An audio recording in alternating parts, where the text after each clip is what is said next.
حازم امام. حازم عايز يلعب 1-2 مع جعفر، عدت لحازم، خطيره جدا. حازم داخل ال 18. حازم لسه تاني.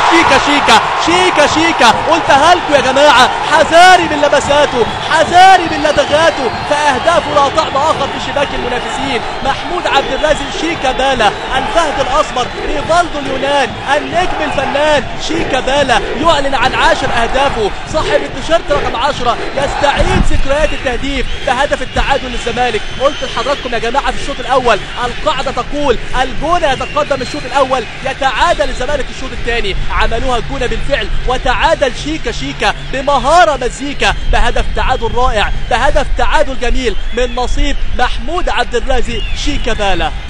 حط الجون وتعالى، فرحت يا ابني جمهورك وهم كمان هيغنوا لك. شيكابالا، ده كلام جماهير الزمالك بالتاكيد. تعادل اصبح ايجابي، ولكن حازم امام، قلتها لكم يا جماعه من الشوط الاول، هل وجود حازم في 3 مباريات وعلى التوالي كاساسي هو افضل ام الدافع بعمر جابر؟ لعب حازم